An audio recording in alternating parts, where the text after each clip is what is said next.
प्राचीन भारत के अंतर्गत हमारा जो टॉपिक है, प्राचीन भारत की सामाजिक संरचना में परिवर्तन। अब देखिए, इसको हम 3 पार्टों में करेंगे। पहला जो पार्ट है हमारा वो है पाषाण युग से लेकर वैदिक काल तक क्या क्या सामाजिक परिवर्तन हुए। दूसरे पार्ट में सूत्र काल से लेकर मौर्य युग में क्या क्या चेंजेस आई। उसके बाद देखिए सुंग सातवाहन काल से आगे गुप्तोत्तर काल में क्या क्या परिवर्तन आए। मतलब 3 पार्टों में हम इसके प्राचीन भारत की सामाजिक संरचना का वर्णन करेंगे या हम इसको डिस्कस करेंगे। तो जो पहला पार्ट है हमारा, देखिए वो है आज हमारा, देखिए वह है प्राचीन भारत में सामाजिक संरचना में परिवर्तन। अब देखिए ये है समाज को जिस तरह की चुनौतियों का सामना करना पड़ता है और जैसी जरूरतों को पूरा करना होता है, उसी के अनुरूप इसमें परिवर्तन होता रहता है। प्राचीन भारतीय सामाजिक संरचना में हुए ढेर सारे परिवर्तन भी इन्हीं परिस्थितियों के परिणाम थे।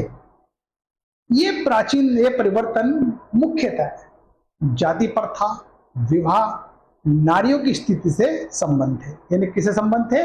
जाति प्रथा, विवाह, नारियों की स्थिति से संबंध है। इनमें क्या क्या परिवर्तन आए। वहीं पर देखिए प्राचीन भारत में सामाजिक संरचना में हुए परिवर्तन की निश्चित रूपरेखा और इससे संबंधित युगांतरकारी घटना को रेखांकित करना आसान नहीं है, क्योंकि सामाजिक परिवर्तन राजनीतिक परिवर्तन की तरह काल क्रम अनुसार संबद्ध नहीं थे। यद्यपि प्राचीन भारत की सामाजिक संरचना में हुए परिवर्तन की कुछ सुस्पष्ट अवस्थाएं इस प्रकार हैं। अब देखिए, अगर हम बात करते हैं प्राचीन भारत या प्राचीन भारतीय समाज में प्राक इतिहास काल या प्राक वैदिक काल से लेकर गुप्त काल तक काफी बदलाव अनुभव किया जा सकता है। प्राक वैदिक काल का कोई लिखित इतिहास नहीं है, इसलिए उस समय के सामाजिक परिवर्तनों को सूक्ष्म रूप से अनुभव नहीं किया जा सकता है। पुरातात्विक प्रमाणों से जो भी पता चला है चाहे चलता है, उनके अनुसार पूरा पाषाण युग में लोग पहाड़ी इलाकों में छोटे छोटे समूह में रहते थे। कौन से? छोटे छोटे समूह में रहते थे। वे लोग जीवन निर्वाह के लिए मुख्यतः शिकार और वन्य कंदमूल फलों पर निर्भर करते थे। यानी उनका जो जीवन था वो अखेटक था, मतलब जो है शिकार खेलना और वन्य कंदमूल फलों पर निर्भर करता था। नवपाषाण और ताम्रपाषाण युग में या ताम्रपाषाण के युग के लोग जमीन से या जमीन की ऊंचाई वाले भाग पर रहते थे, जो पहाड़ियों और नदियों के आसपास के क्षेत्र ही हुआ करते थे। क्यों? उन्हें जो है नदियों के इसलिए थे क्योंकि उन्हें पानी वगैरह आसानी से मिल जाती थी। ताम्रपाषाण काल युग में ही सिंधु घाटी क्षेत्र में किसानों के गांव अपवाद या आबाद होने के लगे, जो कालांतर में शहरों का रूप लेने लगे। अब देखिए यहाँ पर देखिए हम जो है भारत में शहरीकरण का प्रथम रूप हम हड़प्पा सभ्यता में ही पाते हैं। या पर भारत में प्रथम शहरीकरण नगरीकरण जो है वो हम मतलब हड़प्पा सभ्यता को ही कहते हैं। अब देखिए हम जो है अगर बात करते हैं ऋग वैदिक कालीन भारतीय समाज आर्य और आर्योत्तर जातियों में मिलकर बना है। यानी आर्य और अनार्य या आर्य उत्तर जातियों से मिलकर बना है। मूलतः ये ही 2 वर्ग थे, किंतु आर्थिक और सामाजिक विकास के साथ साथ कई वर्गों की उत्पत्ति हुई। ऋग्वेद के पुरुष सूक्त में या पुरुष सूक्त के अनुसार सामाजिक आवश्यकताओं की पूर्ति के लिए श्रम विभाग था। आदि पुरुष के मुख से ब्राह्मण और उनके बाजुओं से क्षत्रिय और जांघों से वैश्य और पैरे से शूद्र का उत्पन्न हुआ है, सूर्य का उदय हुआ है। किंतु ये वर्ग अभी पैतृक नहीं बने थे। व्यवसाय के आधार पर ही इनका संबंध निर्धारित होता था या व्यवसाय की अदला बदली से ही संभव था। एक ही परिवार में अनेक वर्ग के या वर्ण के लोग रह सकते थे। जैसे कि ऋग्वेद में उल्लेखित शिशु अंग्रीस के कथन से यह स्पष्ट हो जाता है कि मैं कवि हूं, मेरे पिता वैद्य हैं, मेरी मां अन्न पीसने वाली है, साधन भिन्न है किंतु सभी धन अर्जित करते हैं। मतलब देखिए, परिवार नामक संस्था की नींव पर यह पड़ चुकी थी, परिवार बन चुका था, परिवार नामक संस्था की नींव पड़ चुकी थी और संयुक्त और पितृ प्रधान था। फिर भी पत्नी का पर्याप्त महत्व था।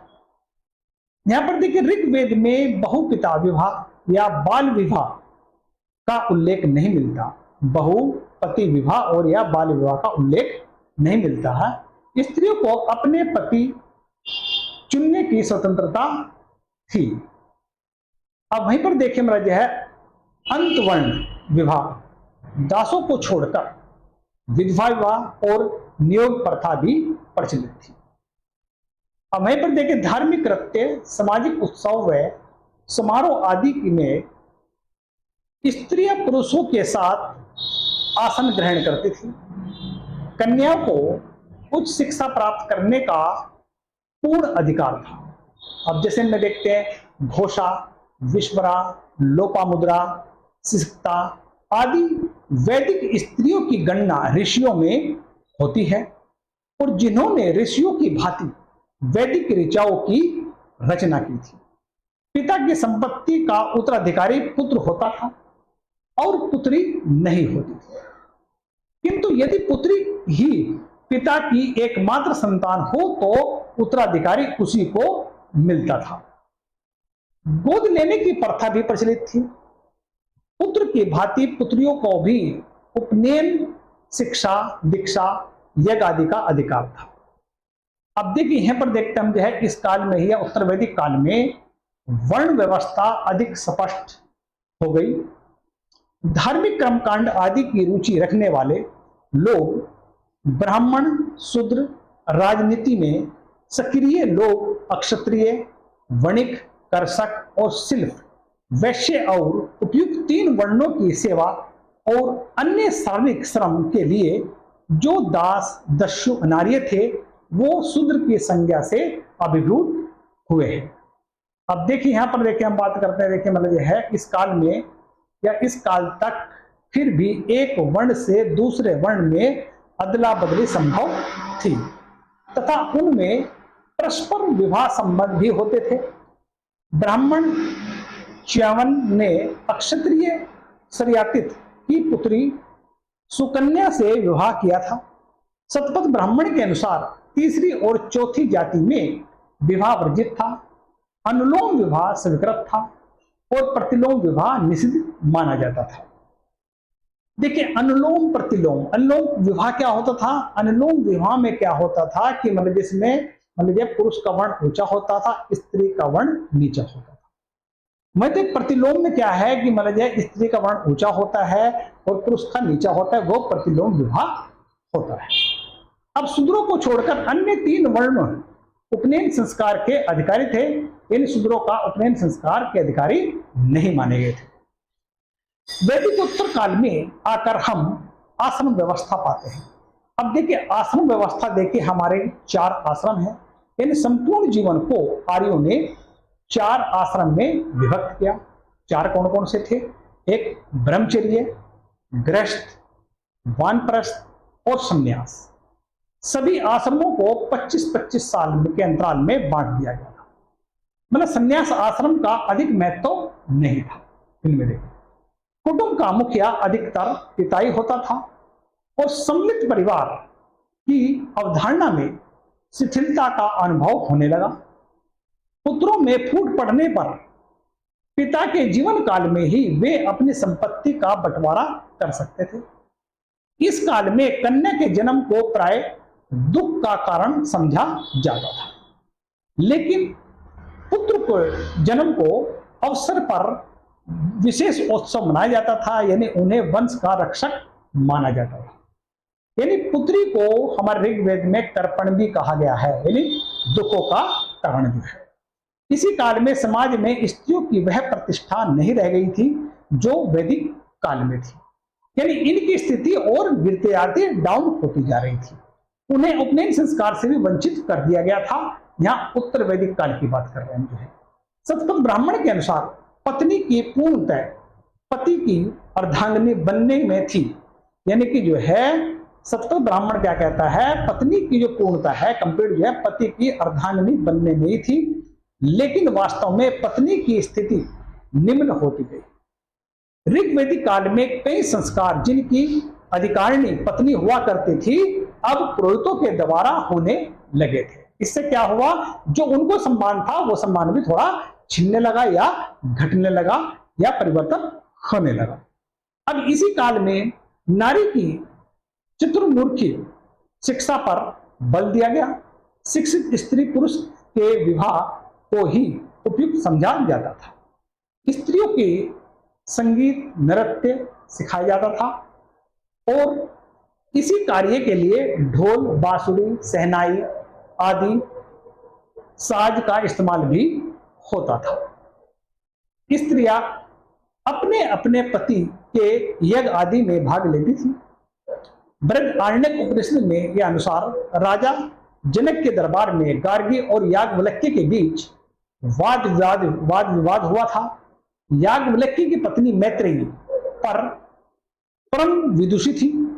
सुयोग्य और विदुषी स्त्रियों को ब्रह्मवादिनी भी कहा गया है।